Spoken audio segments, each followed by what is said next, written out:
We're exploring the question of how much effort is a person supposed to put into their activities to bring about the things that they need in this physical world. So that's one question that we have, and the Beis HaLevi is asking this question. We're going to pull it up on the screen over here, and we're learning this based on what exactly was Joseph supposed to do. We know that he had this opportunity of, after interpreting the dream of the wine steward who was going to be restored to his position of influence in the king's court and Paro's court, it only makes sense that he should say, hey, by the way, when you get restored to your power, when you get restored to your position of influence, please intercede on my behalf and go ahead and see that I be released.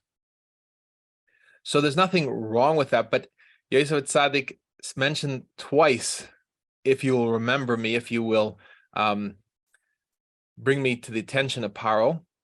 And because he mentioned this twice, that was considered superfluous effort. He was trying too hard.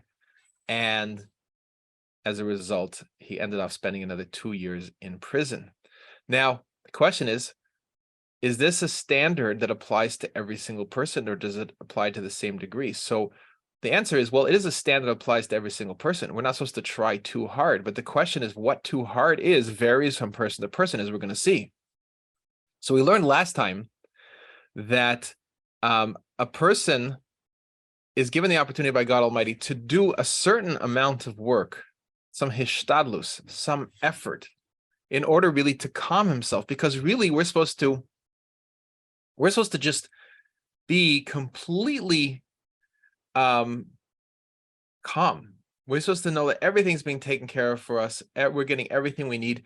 We learned earlier, he brought the verses from King David about a nursing infant is totally dependent on his mother and makes no effort really to be fed and be sustained, because it knows it's going to receive everything that it needs, so that this child needs. So that's the way our relationship is supposed to be with God Almighty. Now, that is a very, very deep grounding in the sense and the knowing of being okay, because God Almighty is taking care of us.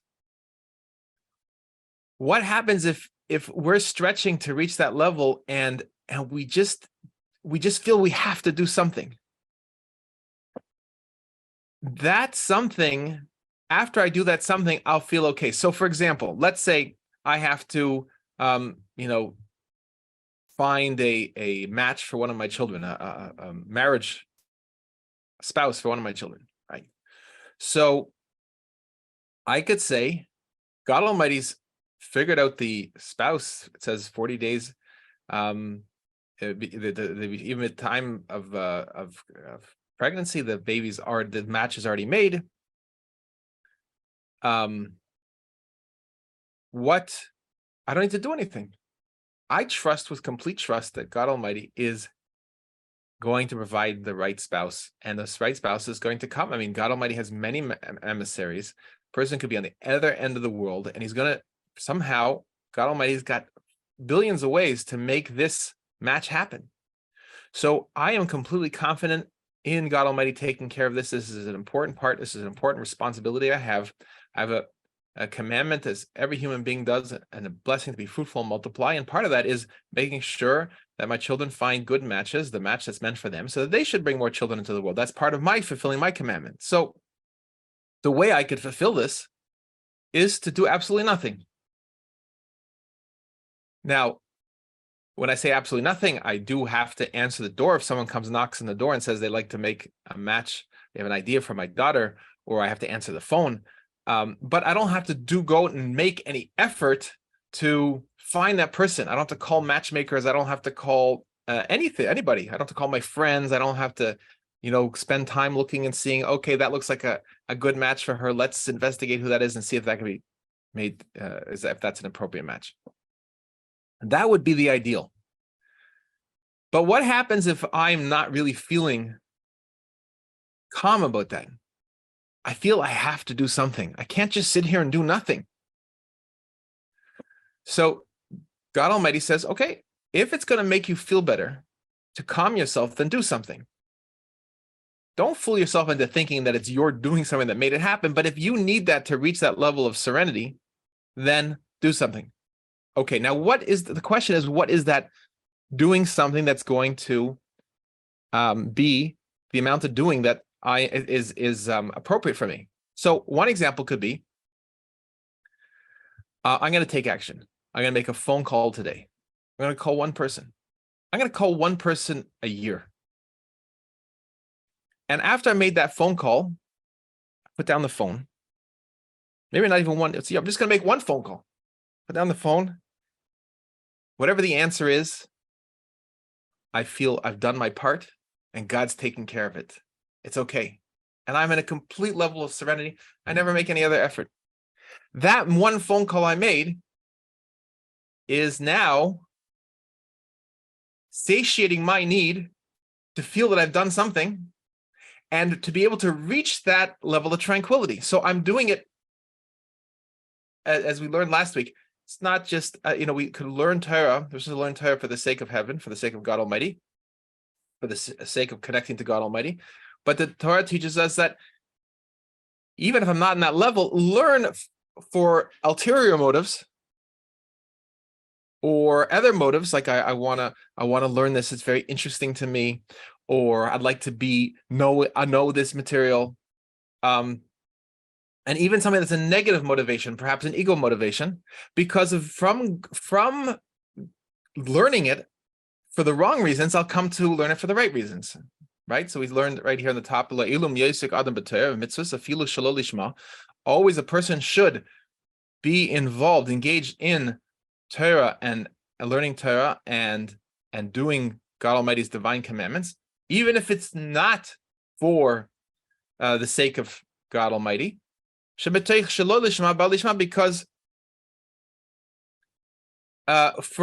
the midst of doing it for the wrong reasons, I'm going to come to do it for the right reasons. So at least be engaged so that transition can happen from doing it for the wrong reasons to doing it the right reasons. If I say I'm not going to do it until it's the right reasons, I may never get to it. But if I'm doing it for the wrong reasons, then I'll have an insight at some point. We'll say, let me shift my thinking from doing it for myself to doing it for God.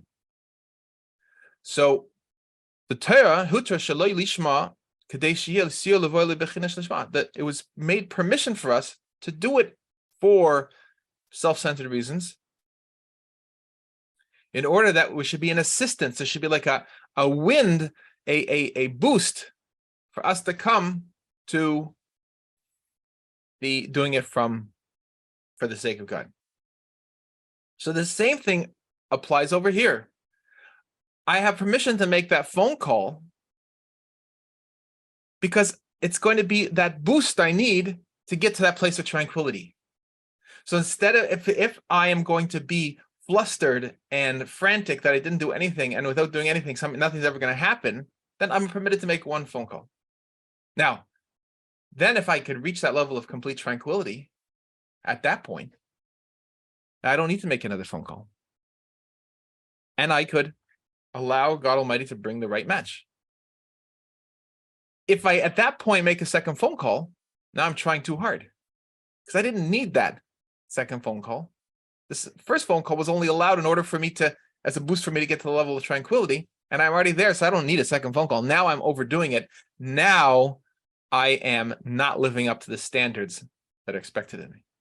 However, if one phone call is not sufficient for me to reach the level of tranquility, I need to make one phone call a week. Or one phone call a day, each person according to his level of what boost does he need to get to the level of tranquility? So some person, it might be once a week. In fact, the Satmar Rebbe was asked, how much effort should this man asked him, how much effort should he put into finding a spouse for his child? And the Satmar Rebbe said, make one phone call a week. That's sufficient. The Satmar Rebbe could have told him, don't make any phone calls, just wait.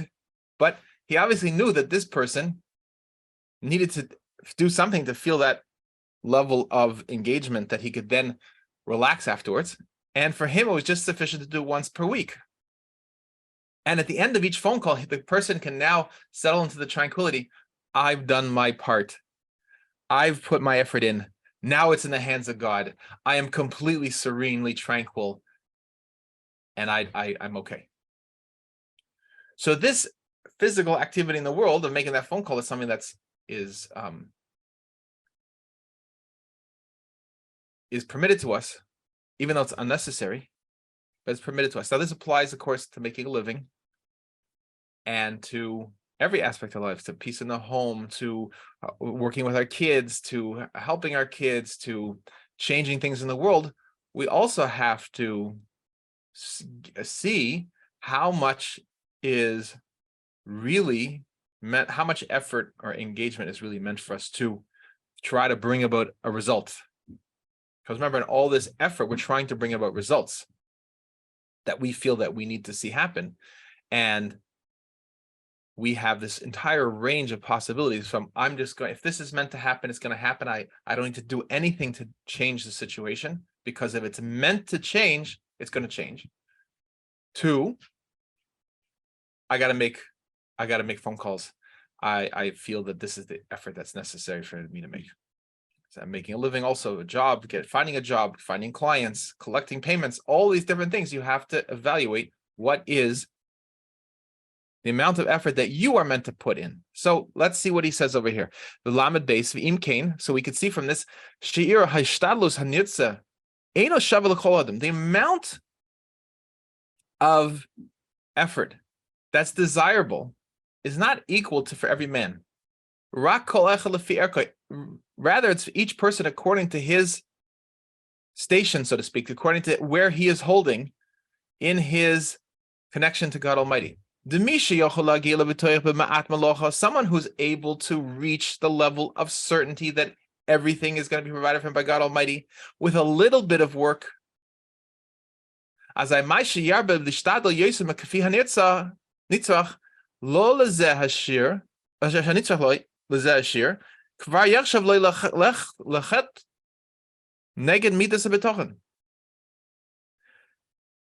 Then whatever he increases in his efforts more than is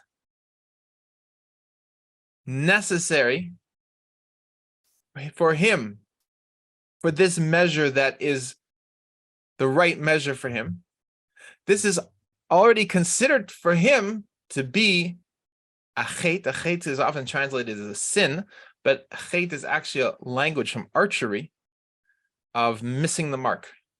He's missing the mark in his relationship with God Almighty in correspondence to the attribute of certainty in the God Almighty that he is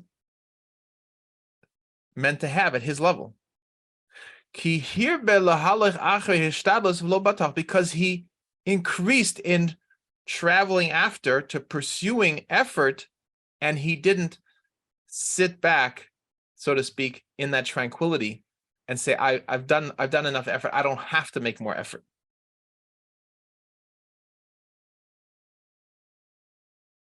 So we can see this is very individual.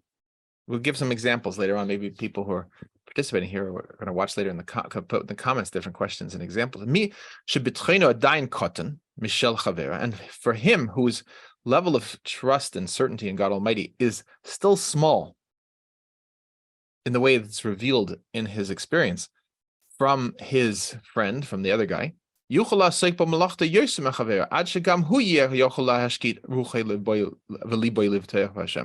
He's able to engage in work more than his friend until he too is able to quiet his spirit and his heart to trust in a God.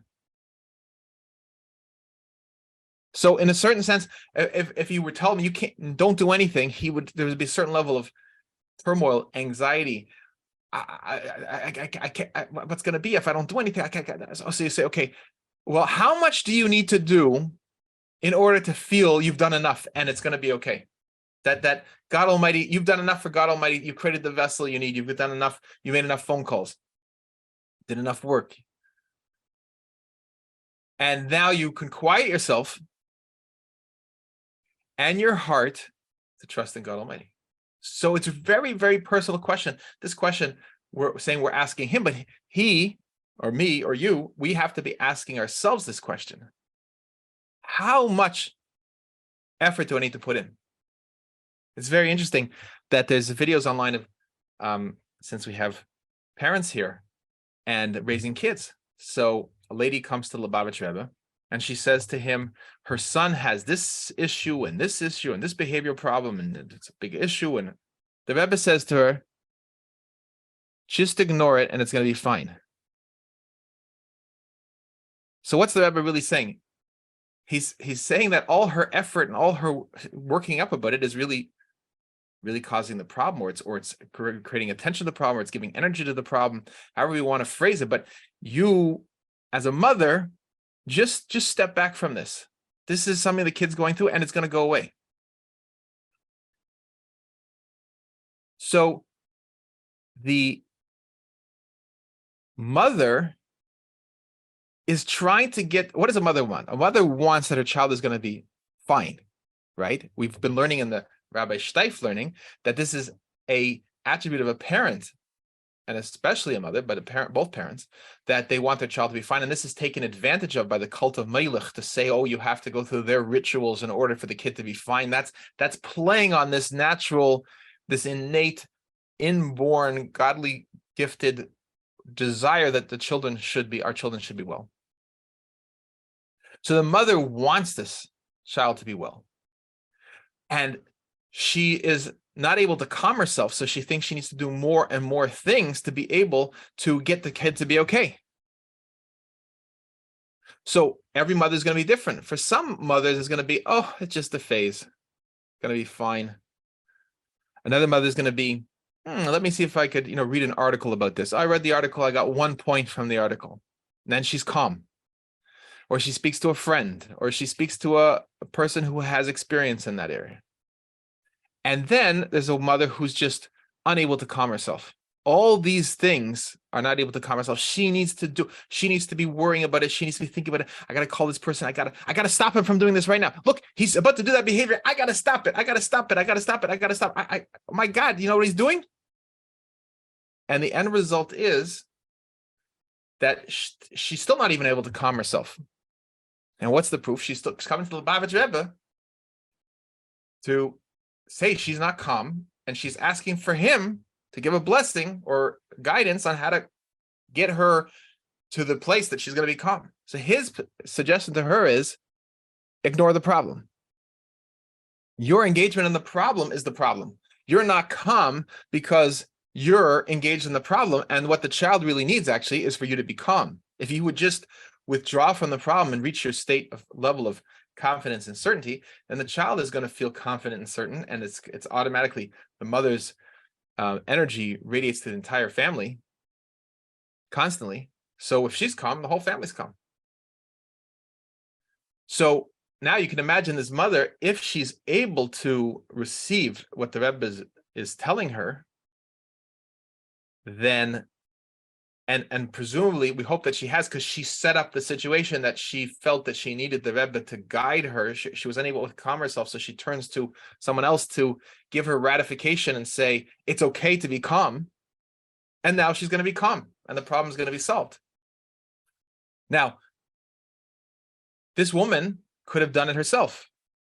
She could have reached a level of calm and just seen this child's behavior and realized God Almighty's taking care of it, and she doesn't have to do anything about it.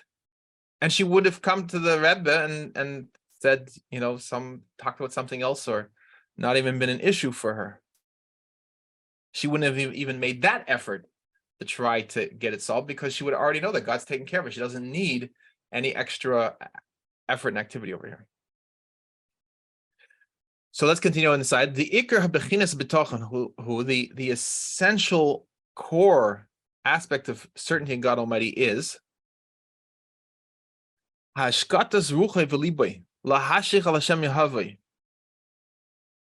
It is the quietness of the spirit, of your one of the levels of the soul is there's nefesh, it's the first level, and then there's ruach. This ruach means literally wind or spirit, to quiet your spirit.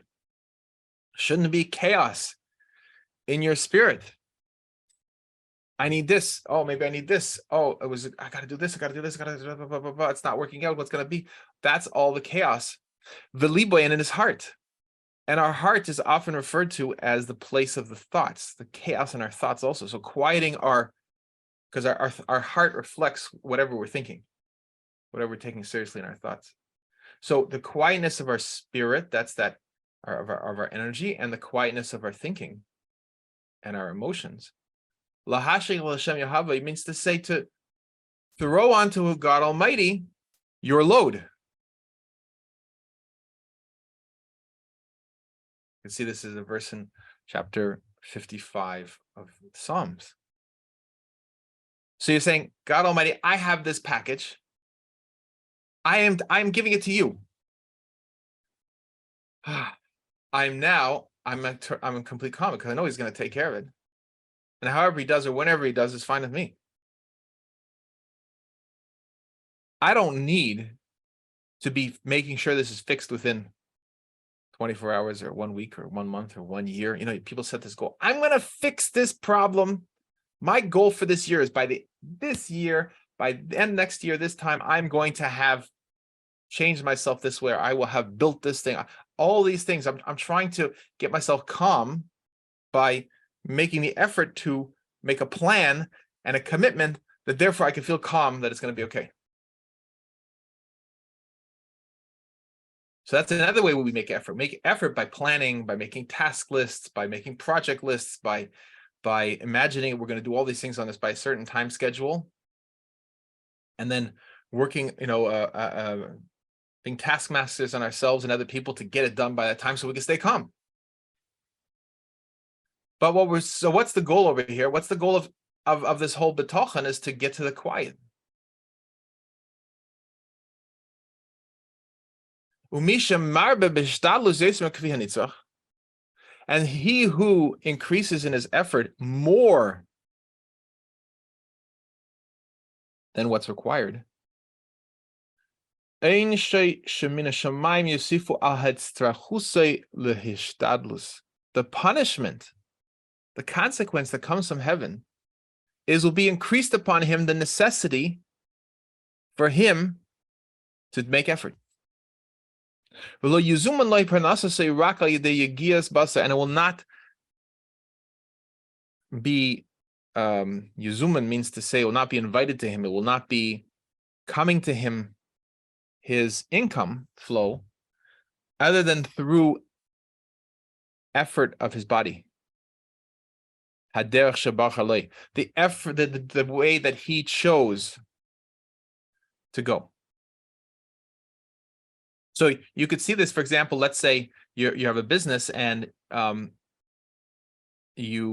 every business has territories. Why do businesses have territories? Because they recognize that it's more effort than necessary to travel so far to service a customer. So if you want your furnace repaired, you call a guy. If you're in New York City and you call a guy in Chicago, he's not going to come. Why? Because even if you're going to pay him for his time and everything, because he has a sense that is more effort than is necessary in order to meet his income needs. Now, if you are in Chicago and you're running a furnace repair business and you get a call from a guy in New York and he's saying he wants you to come to New York and you say yes, now this is the answer to my income problems. I'm going to travel to New York. You are now signing up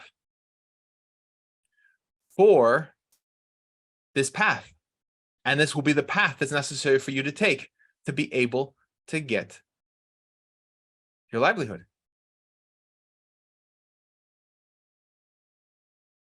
And it's so interesting. You see in every field, there's this wide range of effort being made. Let's say you have doctors. Some doctors, they come into the office at 11 o'clock in the morning. They go home at 5 or 6 o'clock at night. They don't work on weekends. And they make a fine income.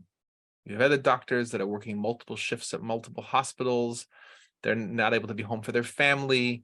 They only have, every second weekend off, and then they take on other emergency coverage jobs and all kinds of stuff like that. And they're just working all the time. And they could be making less than the guy who's saying, I don't work evenings.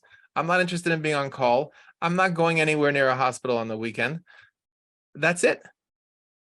So, and it's not about, it's a specialty because this one's an ophthalmologist and there's no, there's ophthalmology emergencies. There could be surgery emergencies in the weekends also, but he's making decision not to do those things. Even within one very specific specialty, there's people that are engaged with life and the flow of their income in completely different ways. Same thing in law. You have lawyers that are working 10 to 5, 10 to 7, 10 to 4, and there's other lawyers that are working from 10 in the morning or 9 in the morning until 3 o'clock in the morning or 4 o'clock in the morning. And the net income may be no different between the two. Because first of all, the guy's working to 3 o'clock in the morning, his hourly rate becomes lower and lower the more he works. So he may be taking more net cash home, but he's working more hours, and then the rest of his life is suffering as a result. So each one of us has the ability to say, what is it that I need to do to get myself to that calm? And I could see for myself, it's very interesting. I could get to a point at the end of the day, and I could say, you know what? I've done enough for today. I'm ready to leave my office. And I have this sense of calm and everything's okay. And then I'll have this thought that comes in, well, if I have some extra time, why don't I take care of these other things? And then I'll be like, okay, let me try to respond to these emails before I leave. Or let me take care of this thing I haven't had time to take care of. And all of a sudden I'm engaged in this effort that now takes me, not only is it never satisfying because it turns out that it takes longer. It's never going to fit into that time I had suddenly available, that I made available. I now have given it to somebody that's unrealistic to get what I want. And now I've decided to try to push something in, some effort into that space. It never is going to work out in that time. And it turns out it's much more complicated. And there's this thing, and then there's always a technical issue or some technology problem or whatever it is. And then while I'm still in the office, will come in a phone call with someone who has some other crisis or emergency. And now I can't even do the thing I said I'm going to do. Now I'm responding to some other crisis or emergency. And I'm definitely not tranquil because I wasn't willing to accept that when that voice inside of me tells me we're good now, I've done what I need to do today to get to that place. Like it says over here, I got to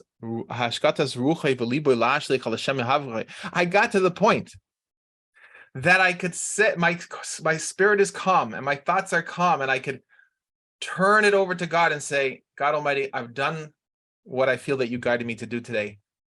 You take it. You're always running everything, but you'll take care of it. Everything else. I wasn't willing to allow that to stay in that state. So then I volunteer for more effort. And then it turns out that guy who called at the last minute before I was supposed to go home for dinner, now he has something I have to work the whole night through and scrambling and everything becomes like a whole chaos. And then it turns out the next morning that he doesn't have the money or he didn't do it, whatever it is. It's like all of a sudden it turns out a whole wasted effort. And now I have to make even more effort. One of the things that we talk about is Shabbos. It says that all the labor, all the activity, all the work that needs to be done is done. When it comes to Shabbos, it's all done. There's nothing left to do. In terms of the commandments to remember Shabbos, and a Jew has a commandment to guard the Shabbos. So this is one level of creating serenity. But then really a person is supposed to also not work or avoid working on Erev Shabbos, on the eve of the Sabbath. Meaning to say it's not a biblical requirement, but that in order to build and develop that sense of tranquility, it's hard to do it if you race in at the last minute and it comes candlelighting time and all of a sudden, boom. No, if so, we start earlier, prepare ourselves, we stop work at midday. I saw that every time I felt compelled to take a call after that midday point, it always led to some crisis. There was always some hysterical amount of the person was calling needed some hysterical emergency taken care of. And then I would get involved in trying to help that. And then it would turn out to be some sort of huge disaster would flow from that engagement with that person.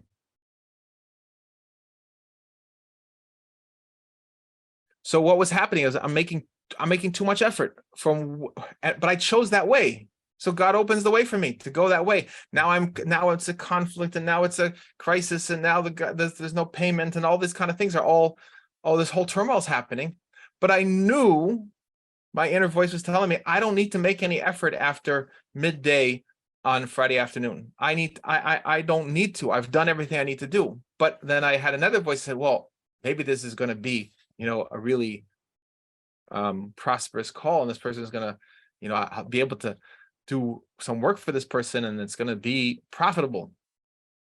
But that's extra effort, because I already had the opportunity to reach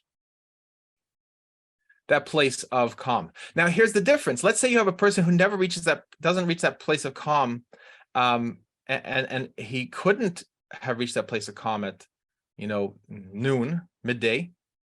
And he's the type of person that works up to 20 minutes or 5 minutes before candlelighting. And that's how he feels.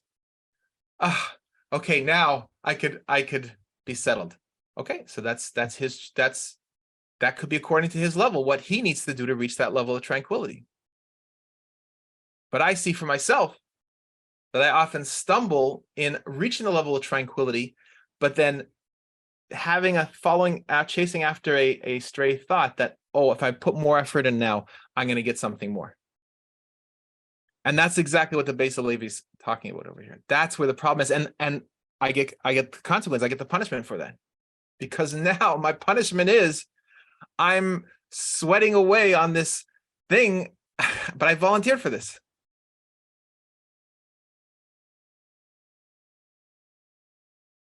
So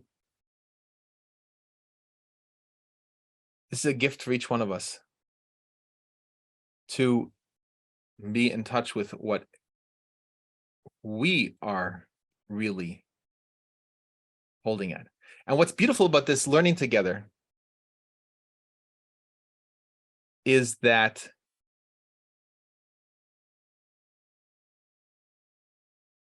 we see that this relationship with God Almighty is a very extremely individual. You cannot say, oh, well, I'm on a class with Rabbi Smith and this is what he does, and therefore I have to do it. Or no, that's not what this is about. This is telling us, the Beis HaLevi is telling us, this is 100% about your relationship with God Almighty.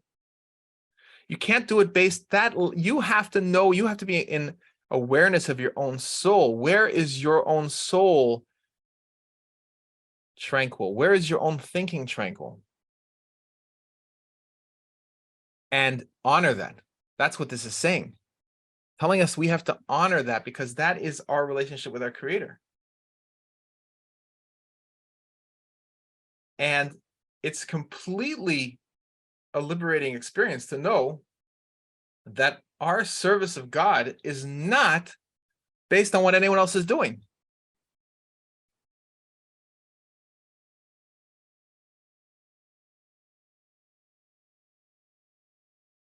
I don't have to be like the guy who doesn't work at all on Friday. I don't have to be the guy who stops at the midday. I don't have to be the guy who works till the last minute. I don't have to be any of those things. What is it that is that is expressing my relationship with my creator. And that is the amount of engagement that I need to put into creating the vessel, creating the opportunity, doing my part to reach my own level of tranquility, knowing that God Almighty is giving me the power and is with me in all that effort that I am making. He's the one that makes it successful. He's giving me this effort, this opportunity for effort as a gift to allow me to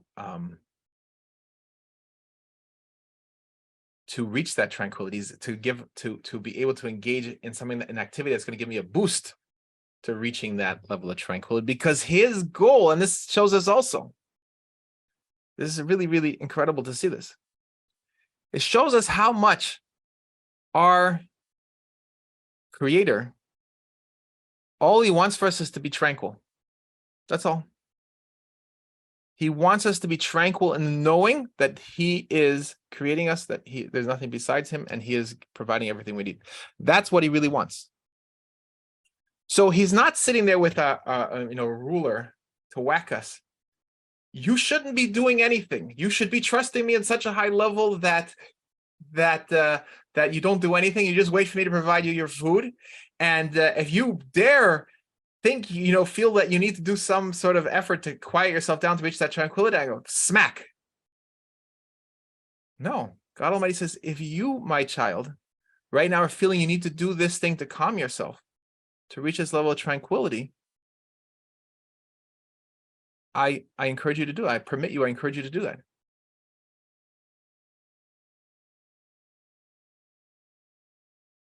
And that's all he wants from us. That's all he wants to see for us. That's what it is. Like, it's a parent who's just lovingly just wants to see his child settled, calm. That's exactly what it is. So if I need to make 3 phone calls for that, God Almighty's like, go for it. If I need to make 1 phone call, if I need to make 0 phone calls, if it's 10 phone calls, if I need to do 15 phone calls. But I have to understand the real nature of my relationship with my creator, with God Almighty, to know, why am I taking on 15 phone calls? Is all I really need 3 phone calls to make?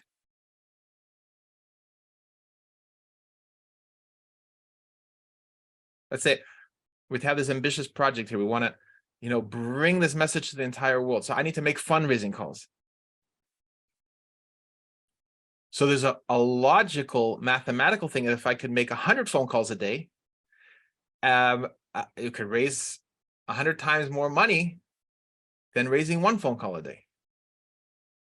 So then someone will say, oh, well, if you just make 1 phone call, maybe that 1 phone call will give as much as money as much contribution and support as a person as making the 100 people will give. So my friends, the reality is the goal is not the money. The point of all this exercise is not the money. The point of it is the tranquility of the soul. God says to me, you have to feed your family. You have to have the resources to be able to bring this message to the entire world. He knows what that is. He knows when it's going to be. And he says to me, my son, you know what? I'm going to let you put a little effort into this rather than sitting here waiting for somehow this all unfold, which it will. But I'm going to let you just take just do a little bit of effort so you could feel calm and you could reach that tranquility. And I'm also going to give you the opportunity to decide what that number is. So my racing brain, my personal thinking says, I got time today. How many hundreds of phone calls could I fit in and get these unrealistic expectations? I'm going to do 400 phone calls in the next 3 hours, right? And oh my gosh, what did I do wrong? I'd only made 2. But I'm missing the point. The real point is the tranquility. And maybe if I am able to hear the divine within me, the answer is, David, 3 phone calls a day, and then you're done. Then I can quiet my soul, I can quiet my thinking in my heart, and I am turning everything over to God Almighty. Maybe it's 3 phone calls a week.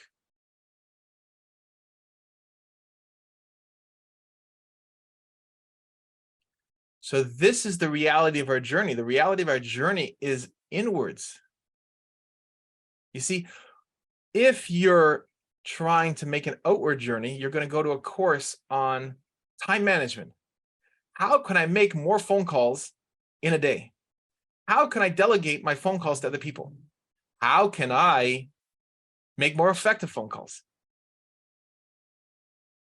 How can I reach more people by email instead of having to make phone calls, right? How can I manage more than what I can do, right? That's what we do, and we're making this effort. We're trying to make even more effort to make even more effort. So what the Beis HaLevi is telling us, and the Torah is telling us, is no. That's all in the wrong track. Everything I need is going to be provided to me. I don't have to do anything. I just need to find, since I'm not on the level that I could do nothing and totally feel that's tranquility. So therefore, what is the amount I need to do? I don't have to figure out how to cram more into less time. I don't have to figure how to make more effective phone calls. I don't have to figure all that stuff out. I don't have to try harder and harder and harder. I actually have to try less, because what's happening when I try harder and harder is I'm actually creating the necessity for me to try harder and harder. So now that whatever measure I'm setting as I have to do within that period of time requires 400 phone calls rather than just 3 phone calls. And who's responsible for that? I'm the one that's making that. I'm the one that's volunteering for that suffering. I'm the one that's volunteering. I'm saying, this is the way I want to do it. Like if I could, if there's a plate of food on the table, I could sit in the chair and I could sit down. I could say a blessing. I could eat the food. I can also see the same plate of food on the table. I can say, oh, to get there, I need to go under the table. Let me crawl under the table. Let me get myself through the table legs, then through the chair legs. Let me come up the other side. And then let me figure out how to, I could get to the exact same plate that way. And God's loving, so he's still going to provide me the same plate of food. But that effort is something that I volunteered for. So what I want to encourage you all to do, and we can the question, I see a question posted here. I don't want to have time to address it today. It's a good question. I'm not sure if it's directly related to something that was prompted by something we're talking about today. And I know that there's other questions that have been asked, and I'm sorry we're backlogged because of Passover, but God willing, we'll get to answer those questions. But you don't have to do anything if you don't want to. But I would encourage each one of you to take the time, and probably there's already that inspiration is coming up while you're listening. Oh, maybe I only need to make 3 phone calls. Maybe I'm looking for a job and I only need to make 1 phone call a day. Maybe whatever your measure of the amount of effort that your being requires in order to be at peace with your real being, which is your creator, is going to come to you. But listen to it and keep coming back to that. And I'd love to hear what kind of experiences you have. If anyone wants to share them next time, it'd be wonderful. Okay, I'm going to need to go. But it's been wonderful learning with you, and wonderful to learn and deepen our understanding of the Torah, and a deepen understanding of our relationship with our Creator. And I'll just say this point for us to walk away with. You see that all this is not about an intellectual process. It's not about intellectual understanding. It's not about information and figuring it out. At the end of the day, God Almighty has created us to have a feeling. He's going through all this effort to create us, to give us all these different experiences in order for us to ground ourselves in the feeling. We'll put in all caps, FEELING, to ground ourselves in the feeling of well-being. That's our wellness is coming from within our being, and our being is God Almighty creating us and bringing us into being. That's why we're here in this world. And it doesn't matter how much you know, the knowledge is only helpful if it's helping you have greater insights into that well-being and the being that's coming from the well within us and being expressed in us. What really counts is the quiet, and the quiet of that feeling. And that's where God Almighty wants us to be living. He wants us to be coming home to who we really are, to living in that tranquility. And God bless you all.